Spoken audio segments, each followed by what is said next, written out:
இந்த நிகழ்ச்சியில் வரும் உரையாடல்கள் அனைத்தும் நகைச்சுவைக்காக மட்டுமே, யார் மனதையும் புண்படுத்தும் நோக்கத்தில் பதிவு செய்யப்பட்டதல்ல. அதையும் மீறி உங்கள் மனது புண்பட்டிருந்தால் I am fundamentally basically sorry. இப்படிதான் திமுக சம்பாரிச்சாங்க. அதனால திமுக யோகியன்லாம் பேசாதீங்க.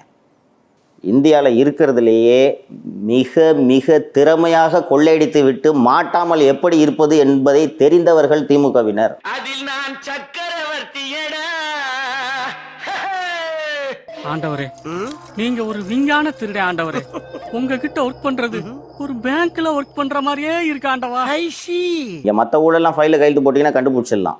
சேது சமுத்திர திட்டத்தில் கடலை ஆழப்படுத்துறேன்ட்டு அன்னைக்கு சுரண்டாங்களே, போய் இப்போ நீங்கள் கண்டுபிடிங்க உண்மையிலே சுரண்டாங்களா இல்லையான்னு கண்டுபிடிக்க முடியுமா? அதெல்லாம் அவ்வளவுக்கு கிரைண்டரா grind.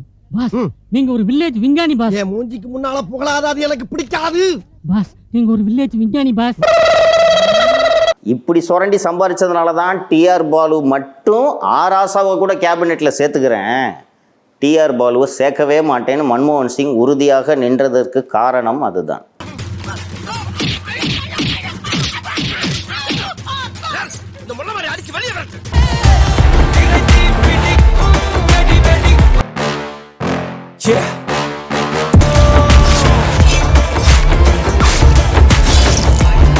Because I'm not a politician, I'm a soldier.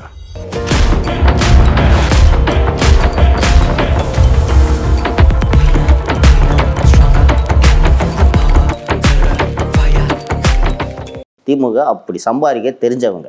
அதனால நீங்க இந்த 8 மாசத்துலயே இவ்வளவு சம்பாதிச்சாங்கிறதெல்லாம் பெரிய வியப்பாலாம் கேட்காதீங்க. இல்ல எப்படிப்பா, எதுக்கு இவ்வளவு சத்தமா, எப்படி அப்படி கிளீனா நான் இருக்கணும் அப்படின்னு அவர் காட்டிட்டு இருக்காரு முதல்வர் ஒரு பக்கம். ஆனால் இன்னொரு பக்கம் நீங்கள் சொல்கிறது வந்து இல்லை இவ்வளோ சம்பாரிச்சிட்டு இருக்காங்க தம்பி, நீங்கள் உங்களுக்கு புரிய மாட்டேங்குது அப்படிங்கிறது தான் நீங்கள் சொல்கிற வெர்ஷனாக இருக்குது. அந்த கடுமையான முகத்தை காட்டுறது எதுக்குன்னா, உங்களை மாதிரி நெறியாளர்கள் திமுக விமர்சனம் செய்கிறவங்ககிட்ட கேள்வி கேட்கறதுக்கு.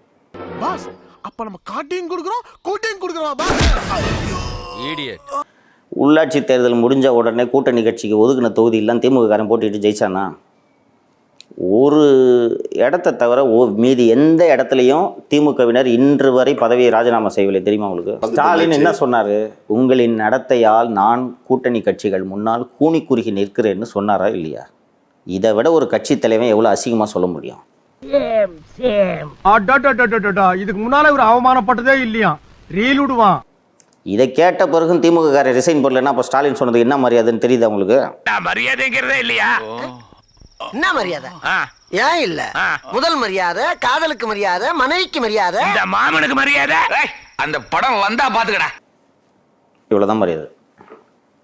ஒத்த ரோசா, பிள்ளைய ரொம்ப அற்புதமா வளர்த்திருக்கம்மா, நீ ரொம்ப அழகா வளர்த்திருக்கு, நன்றிங்க, ரொம்ப மரியாதை கொடுத்துட்டாவ. இது தொடக்கம். திமுக கவுன்சிலர்களின் ஆட்டம் தொடக்கம். போக போக பார்த்துட்டு செத்துருவாங்க, செட் ஆயிருவாங்கப்பா. கவுன்சிலராக ஜெயிச்சதுக்கு அப்புறம் நீங்க பாருங்க அவங்களுக்கு தலைவலி இருக்கு, ஆனால் அதை நோக்கி தான் அப்படியே போயிட்டே இருக்கும். ஆமாங்க, அப்படிதான் நடக்கும். அது திமுக டிஎன்ஏல இருக்கு, நீங்க ஒன்றும் பண்ண முடியாது. ஒன்று தெரிஞ்சு போச்சுடா, இந்த பிரபஞ்சத்துல உங்க மத்தியில இந்த உசுரை காப்பாத்துறது ரொம்ப சிரமம். ஒன்று ஆரம்பிப்பாங்க, வெயிட் பண்ணுங்க. இப்போ ஏன் இவ்வளோ தாமதமாகுதுன்னு கேட்டிங்கன்னா, கருணாநிதி போன்ற ஒரு லீடர் இல்லை, இருந்தாருன்னா கூப்பிட்டு நீ இதை எடுத்துக்க நீ இதை எடுத்துக்கன்னு பிரித்து கொடுத்துருப்பாரு. உங்க அப்பா விட்டு பணமா, அரசாங்கத்துடைய பணம். இவங்க இன்னும் பங்கு பிரிக்கல வியாபாரத்தில். மணியாயி போச்சு, பங்க பிரிச்சாங்களா? ஆளுக்கு 50 ரூபா, கோணார்களில் போய் சாப்பிட்டுக்குங்க. 50 50 50. கவுன்சிலர் விவகாரத்தில் பார்த்தீங்கன்னா மாநகராட்சியுடைய சென்னை மாநில மேயர் கணவர்கள் யாரும் இல்லை தலையிடக்கூடாது அவங்களோட மனைவி பொறுப்புடன் ஒரு ப்ரெஸ் மீட் ஒன்று சொல்கிறாங்க. இது ஒரு பக்கம் இருக்கும்போது அப்படியே இந்த பக்கம் ஷிஃப்ட் ஆனால் உதயநிதி சமீபத்தில் ஒரு மேடையில் பேசுகிறாரு, என்னை விட என் மனைவி கிருத்திகா தான் தொகுதியில் சுற்றி வேலை செஞ்சுட்டு இருக்காங்க அப்படின்ற மாதிரி சொல்கிறாங்க. என்னடா புத்தாட்டது? எல்லா இடத்துலையும் கணவர்கள் அதிகாரம் செலுத்துறாங்கன்ற ஒரு பிரச்சனை வரும்போது இங்கே உதயநிதியோட ரோலை அவங்க கிருத்திகா டேக் ஓவர் பண்ணிட்டு இருக்காங்க. சரி பிரிச்சுக்கங்க. ஆனா இது புதுசா இருக்குண்ணே, புதுசா இருக்கு. இது சரியா? இது இந்த ஸ்டேட்மெண்ட்டை நீங்க எப்படி பாக்குறீங்க? சரியான ஸ்டேட்மெண்ட் தான். இல்லை என்ன தப்பு இருக்கு? என்ன தப்பு இருக்கு? அவரு திமுக பிரைவேட் லிமிடெடோட சிஇஓ, எனக்கு அடுத்து அடுத்த சிஇஓவை அவங்களை அப்பாயிண்ட் பண்ண போறேன்னு சொல்ற, அதுல ஒன்றும் தப்பு இல்லையே. மாமா கோவம் வந்துருச்சு. உட்கார்ந்துட்டு திமிரா உட்கார்ந்துட்டு பேசிட்டு கூடாது. ஆளுக்கு பெரிய நீங்கள் தான் பெரிய அறிஞர்கள் பிறக்கும் போதே 6-7 மூளையை வச்சு உங்களுக்கு படைச்ச மாதிரியும் நாங்கள்லாம் களிமண் நம்ம வச்சிருக்கிற மாதிரி மண்டைக்குள்ள ஒழுங்காக இருக்கணும். சும்மா இங்கே தேவையில்லாத வேலையெல்லாம் பேசிட்டு கூடாது. அவரு திமுக பிரைவேட் லிமிடெடோட சிஇஓ. எனக்கு அடுத்து வந்து அடுத்த சிஇஓவை அவங்களை அப்பாயிண்ட் பண்ண போறேன்னு சொல்றதுல ஒன்றும் தப்பு இல்லையே. இங்க பார், இவ தலைவி, நான் தலைவன். நாங்க தான் கட்சி தான். நாங்க இஷ்டம் இருக்கிறவங்க இருங்க, இல்லைன்னா வெளியில போங்கடா நாய்ங்களா. ஒரு சுயமரியாதை இயக்கம், திராவிட இயக்கம்லாம் ஊருக்கு சொல்லிட்டு இருப்பாங்க. That is DMK private limited. கண்டு விட்டாளையா, சூச்சமத்தை கண்டு விட்டாளே. இன்னைக்கு டிஎம்கேவோட சேர்மேன் வந்து ஸ்டாலின், சிஓ வந்து உதயநிதி, சிஓஓ யார் தெரியுமா? சபரீசன். குசுவாசமா குசுமா கலக்குறான்டா. விசுவாசம் குசுவாசம் ஆயிடுச்சு. இல்லை, துபாய் பயணத்துக்கு அப்புறம் வந்து இப்போ டெல்லியில் வந்து திமுக அலுவலகம் திறந்த போது சபரீசன் அவர்களை வந்து பார்க்க முடியலங்க. அதான் அவங்க ஃபேமிலியில் மாமியார் கட்டி விட்டு போயிட்டாங்க. அதுக்கு அவர் என்ன பண்ணுவார்? சூப்பர்பா, நீ இந்த மாதிரி பேசுற பார்த்தே இல்லப்பா.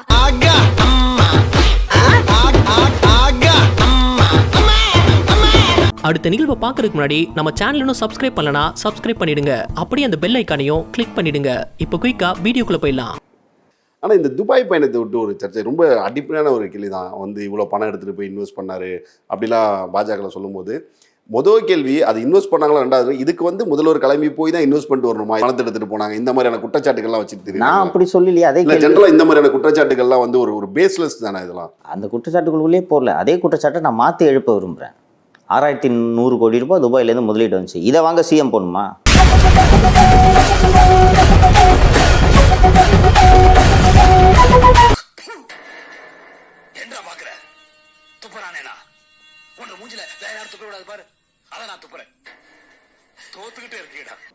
பத்து ஐஏஎஸ் ஆஃபீஸர் போகணுமா? ஃபோன் பண்ணி லூலு மாநகர் ஓனர்கிட்ட தமிழ்நாடு சிஎம் கூப்பிட்றாருன்னு கூப்பிட்டா வர்றான். எப்படி சார் நீங்க வாங்க வாங்க, ஏன் பயப்படுறீங்க? வாங்க, நான் அடிக்கல மாட்டேன், வாங்க. வந்து தொடங்கிட்டு போறாருங்க. ஏன் அவருக்கு இப்போ இந்த இமெயில்லாம் இதெல்லாம் தமிழ்நாடு கவர்மெண்ட் தெரியாதா? தெரியாது. இது சிஎம் போகலன்னா அவர் வந்து கட்ட மாட்டாரா? சிஎம் போய் நான் தாங்க தமிழ்நாடு சிஎம், பிராண்டு பாருங்க, நான் தான் தமிழ்நாட்டின் வெடியல் அரசன்னு போய் லூலு மால் ஓனர் யூசுப் அலி கிட்ட சொன்னால் தான் அவர் வந்து முதலீடு பண்ணுவாரா? சொல்லுங்க. இது வெட்டி செலவாக தான் எனக்கு தோணுது. அப்போது இவர் முதலீட்டை வரவேற்கிறது போல பேரப்பொருளைகளை கூட்டிகிட்டு போய் ஊரை சுற்றி காட்டுறது தான் போனார்னு நான் சொல்கிறேன். மகாராஷ்டிரா முதல்வர் உத்தவ் தாக்கரே 2 வருஷத்தை கம்ப்ளீட் பண்ணிட்டாருன்னு நினைக்கிறேன். இது மாதிரி பிராண்டிங்லாம் அவர் எதுவும் பண்ணுற மாதிரி தெரியல எனக்கு. சொல்லுங்கள். 8 மாதமாச்சு மம்தா, அவங்க எங்கேயும் வெளிநாட்டு போன மாதிரி எனக்கு தெரில. நல்லாட்சி பண்ணலையா? 8 மாதமாக பினராயி விஜயன் எங்கேயும் போன மாதிரி தெரில. அப்போ இந்த 3 முதல்வர்களும் ஒழுங்காக ஆட்சி பண்ணல. ஸ்டாலின் தான் சிறந்த ஆட்சி கொடுத்துட்ருக்காரா? பிராண்டிங் பண்ணுறவங்கள தவிர மற்ற முதல்வர்கள் சரிவர ஆட்சி செய்வது இல்லை. அதான் முதல்வன் சொல்ல வர்றாரா? நம் ராஜதந்திரங்கள் அனைத்தும் வீணாகிவிட்டதே. ப்ரொமோஷன் தர்றதுக்கு ஒரு டெப்டி டிரான்ஸ்போர்ட் கமிஷனர் மாமூல் வாங்கிட்டு இருக்கான். 35 லட்ச ரூபாயோட பிடிக்கிறீங்க. அவனை இன்னும் சஸ்பெண்ட் பண்ணல. என்ன கணக்கு இது? சொல்லுங்கள். இவர் தான் நல்லாட்சி தர்றாரா, விடியல் தர்றாரா? இதான் விடியலா? வெக்கப்பட வேணாம் சிஎம். இன்னைக்கு தமிழ்நாடு இல்ல, இந்தியா இல்ல, உலகமே உங்களை பார்த்து சிரிக்குது. எனக்கு தெரிஞ்ச டாக்டர் புதுசா ஒரு ஆஸ்பத்திரி ஆரம்பிச்சிருக்காரு. வந்து ஒரு ஊசியை போட்டு போங்க. ஊசியை போட்டு போவா? நான் எதுக்கு ஊசி போடணும்? நீங்க முகராசியான ஆளா இருக்கீங்க. வந்து ஒரு ஊசியை போட்டு போனீங்கன்னா அப்புறம் அந்த ஆளுக்கு அதுவா வியாபாரம் ஓடிக்கும்.